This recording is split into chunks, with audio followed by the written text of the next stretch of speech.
ऐसी सिस्टम है, ऐसी व्यवस्था है, वो बंटवा के रहेगा किराया आपसे। ये शरीर किराया का है। कोई 80 साल रहता है, कोई 60 साल रहता है, कोई 10 साल रहता है, कोई 20। कर्मों के अनुसार गति होता है। कर्म ही परमात्मा है, कर्म ही भगवान है। वही उसी बात को कहते हैं राम कि कई को काहे दोष लगाते हो, ना काहू सुख दुख के दाता, निज कृत कर्म भोग फल भ्राता।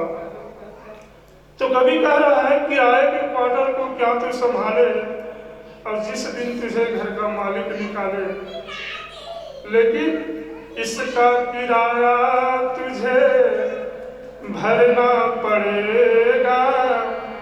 अरे मन मुसाफिर निकलना पड़ेगा।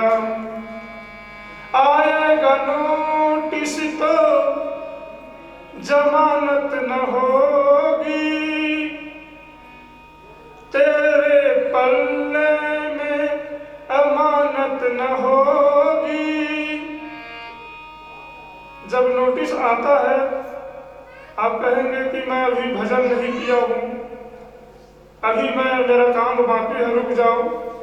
तो रुकेगा क्या? नोटिस जब भेजेगा तो नोटिस भेजता है, लेकिन हम लोग ध्यान नहीं देते। कैसा रहता है बताए? यमराज का नोटिस कैसा रहता है? चश्मा लग जाता है पहला नोटिस, बाल पकने लगता है।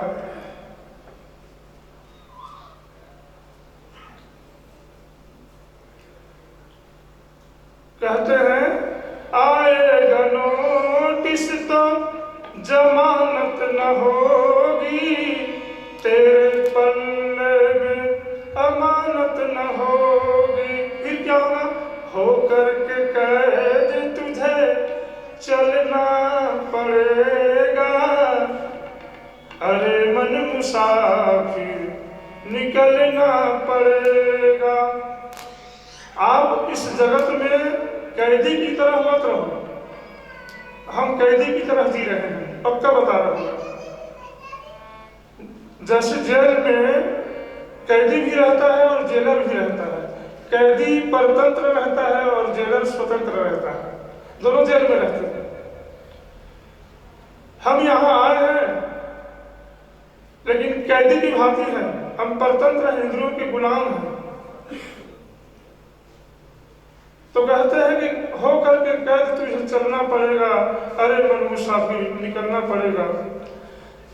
तीसरा पंक्ति कहते हैं, यम की अदालत में जब तुम चढ़ोगे, पूछेंगे हाकिम तो क्या तुम कहोगे।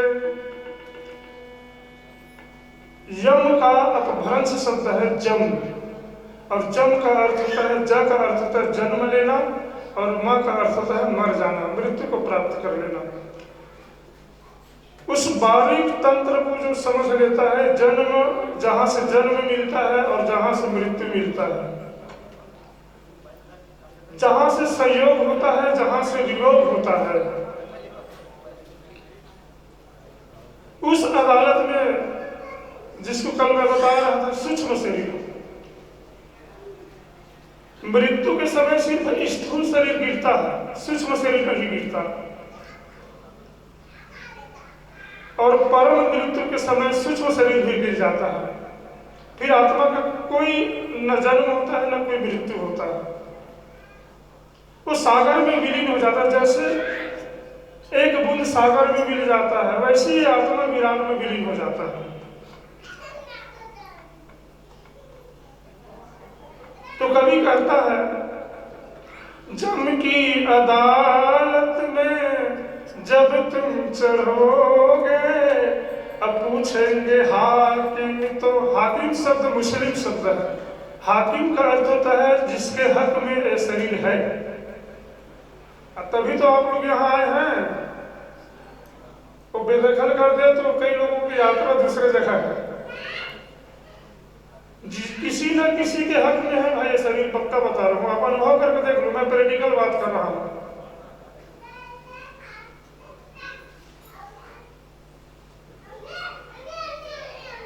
और बेजा को जो हमारे महाराज कहते हैं, आप सोचिए, आप शरीर का मालिक नहीं है, शरीर को भी एक दिन छोड़ना पड़ेगा।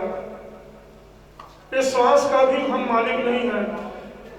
आपको एक बात बताया, आप श्वास भी नहीं ले रहे हैं। अगर आप श्वास लेते ना तो आप कभी नहीं मरते। श्वास आ रहा है और श्वास जा रहा है। श्वास मैं नहीं ले रहा हूं। अगर मेरे बस में रहता है श्वास लेना तो मैं कभी मरता नहीं। इसका मतलब क्या हुआ कि श्वास मैं ले नहीं रहा हूं, सिर्फ श्वास आ रहा है और श्वास जा रहा है। एक सहज प्रक्रिया है।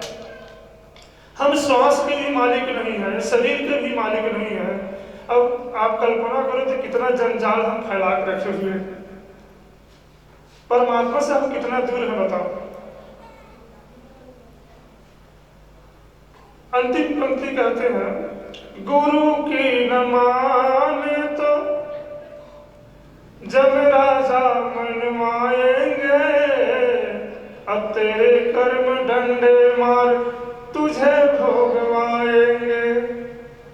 लकड़ी का डंडा नहीं है, सदगुरु बताते हैं कर्म का डंडा। तो कैसा होता है कर्म का डंडा?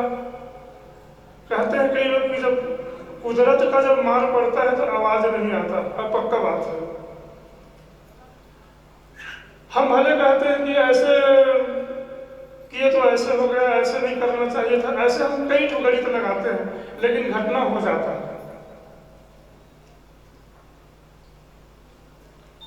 काल चक्र की गति को समझना बहुत मुश्किल है भाई, बता देता हूँ। काल का जो चक्र है ना, क्योंकि हम कई जन्म लेकर के कर्म कर चुके हैं, वो सूक्ष्म रूप से वो कर्म बंधा हुआ है, प्रकृति कैद करके रखा है। हम किसी को सताए हैं, मान लो किसी को पीड़ा पहुंचाए हैं और वो कुत्ता बन गया है, ठीक है। अब वो कुत्ता बन के देख रहा है कि कितना टाइम मोटरसाइकिल से आएगा। अगला आदमी, एक आदमी था, एक दोस्त था, उसके हाथ में कहने का मतलब फ्रैक्चर हो गया था। तो मैं पूछा क्यों, क्या हो गया? तो बोलता है कुत्ता कुत्ता कुत्ता ऐसा बोल रहा था। मैं बोला क्या कुत्ता कुत्ता लगा, बात क्या है?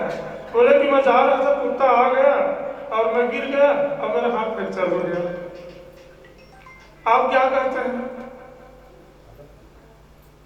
वो घटना कहीं ना कहीं कैद है। आप इस रहस्य को समझो, क्योंकि बीज का जो सृष्टि अनंत है, बीज से वृक्ष होता है, वृक्ष में अनंत बीज होता है, फिर वो माने प्रवाह रूप सृष्टि का जो अनंत काल की तरफ जो बह रहा है। आप सोचते हैं कि हम एक ही बार शरीर बनाए हैं, ऐसा नहीं है। आप कई बार शरीर बना चुके हैं। आप जैसे ज्यादा कमा लेते हैं, भरण पोषण जो होता है उससे जो बच जाता है तो बैंक में जमा होता है, वैसे ही खर्चा नहीं हुआ रहता, शरीर भोगा नहीं रहता। अब वो सूक्ष्म रूप में वो कैद रहता है कर्म, फिर वो शरीर बनाएगा, फिर उस शरीर में भोगेगा।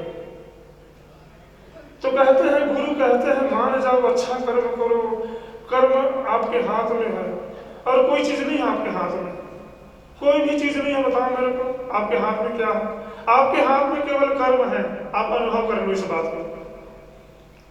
आप कर्म के ही मालिक हो। अच्छा कर्म करोगे तो अच्छा उसका परिणाम आएगा, और गलत कर्म करोगे तो उसका गलत परिणाम आएगा। बस यही है कर्म का सिद्धांत। हम गलत कर्म करते हैं, पूजा पाठ करते हैं, मंदिर जाते हैं, दान करते हैं, लेकिन जो जीवन का जो परम सत्य है उस सत्य को हम नहीं समझ पाते। आपको मैं एक घटना बता रहा हूँ। एक आदमी गया जंगल में, सन्नाटा था, दोपहर का समय था, और डर गया वो आदमी, और डर करके भूत ऐसा चिल्लाया। तो जब भूत चिल्लाया तो वो शब्द रिटर्न होकर के वो भी भूत कहने लगा उधर से। तो आदमी डर गया कि भूत है कोई, और भी मैं जैसा बोल रहा हूँ वैसा वो भी बोल रहा है, और डर गया, एकदम कांप गया। फिर भूत कहा, फिर आवाज आया भूत, फिर डर गया। 3 बार ऐसे भूत भूत बोला, तो तीनों बार भूत भूत शब्द वापस आया टकरा करके प्रकृति से। घर में आया, बहुत कांप रहा था। उसका एक दादी थे, दादी बताया अपने दादी को घटना को, समझ गए दादी जी। तो उन्होंने कहा कि बेटा फिर जाओ जंगल और कहना मित्र, और फिर वो जंगल गए, और जब मित्र कहे तो वहां से ऊपर से भी मेरे मित्र जब कहते तो उधर से भी मेरे मित्र आते। समझ रहे हैं बात? आपका भगवान आपका कर्म है। पूजा करो ठीक है, पाठ करो, जप करो, तप करो, मंदिर बनवाओ ठीक है, करो। आप परमात्मा ने आपको संपदा दिया है, दान करो, उपवास रहो, व्रत रहो, ठीक है रहो, लेकिन सिद्धांत को आपको समझना होगा। मानस यही तो सिखाता है हमें, रामचरितमानस। अध्यात्म का अर्थ होता है जीने की कला। हमें सुनना नहीं आता, हमें बोलना नहीं आता। बोलने की कला राम से सीखो ना। परशुराम का फरसा भी माला बन जाते हैं राम जब बोलते हैं तो। चौपाई सुनाया आपको, विनयशील करुणा गुण सागर जयति बचन रचना अति नागर। शब्दों को जोड़ने की कला। अगला आदमी सुने ऐसी वाणी बोले मन का आपा फूल। एक बात बताएं आपको, हिंदी में 52 अक्षर होते हैं और अंग्रेजी में 26 वर्णमाला होते हैं। चलो हिंदी की बात करते हैं। उस 52 अक्षर से आप जोड़ करके भजन सुना सकते हैं, किसी हृदय में, किसी के हृदय में आप बस सकते हैं। और उसी 52 अक्षर को जोड़ करके आप किसी को गाली भी दे सकते हैं। कोई भी ग्रंथ खोल करके देखिए आप, रामायण खोलिए, महाभारत खोलिए, शास्त्र खोलिए, वेद पुराण खोलिए, 52 अक्षर है। 52 न 53 है, न 51 है, केवल 52 अक्षर का जोड़ है। 52 अक्षर से सब कुछ बना है। तो इस 52 अक्षर से, क्योंकि जोड़ने वाला तत्व तो आपके भीतर में है, वो जो टकसाल है 52 अक्षर का, वो आपके भीतर में बैठा है छुप करके। वो आपसे दूर नहीं है, बल्कि आप उनसे दूर हो गए हैं आप। और संत लोग यही तो बताते हैं।